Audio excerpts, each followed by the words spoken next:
Hey there, welcome to Talking Texas Politics with Calvin. Sorry, it's been a little while since I've chatted with you folks.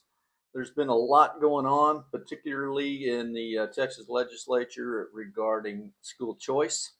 So, the last time we talked, the Senate bill had passed, Senate Bill 2, had a lot of strings attached to it, had some definite concerns, was getting a lot of pushback. Um, since then, that has passed, been taken into the House, but there's House Bill 3.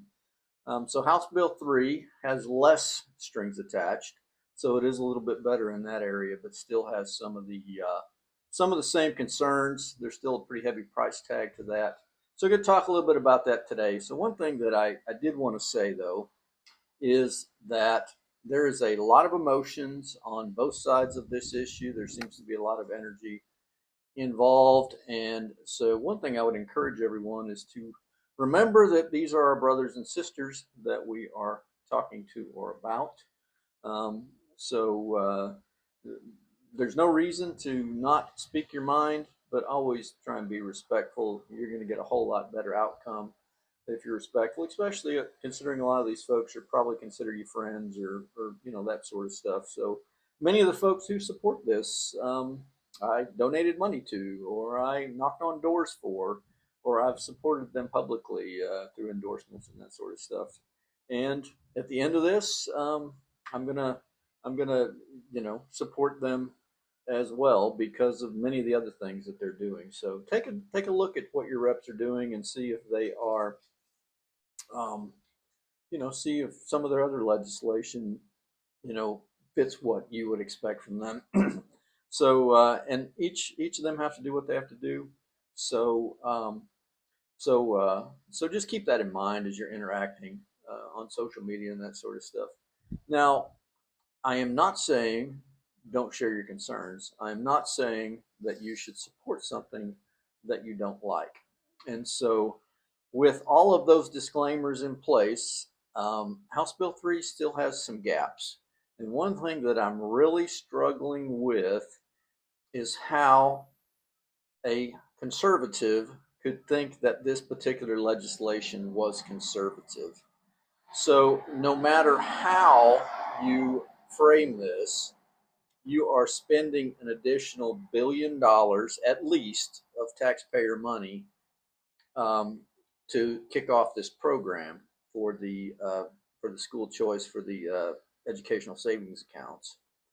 And in addition to that $1 billion, you are creating approximately 40 new government positions in the comptroller's office.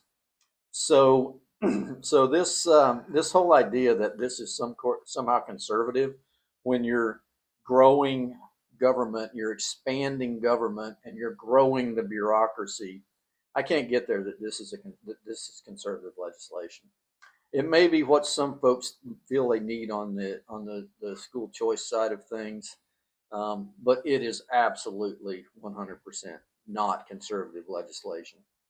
And personally, I think this is one of those situations where if you think the problem is bad, just wait till you see the solution. And so, because I think the outcome of this is going to be a negative for Texas taxpayers and Texas school children as well.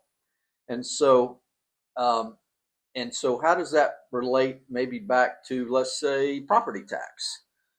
So I'm not standing here saying that if House Bill 3 passes in its current state, that it is going to raise your property taxes. However, it's going to make it very difficult to lower your property taxes when they continue to add this additional expense. Now, many of the legislators have come out and said they would like to abolish property taxes in Texas. And there's some different plans out there that say that they could get to that point. Um, if you continually throw $1 billion here and $1 billion there, unfortunately, that is not going to get us into any better situation with our property taxes. And ultimately, it may end up making your property taxes go up.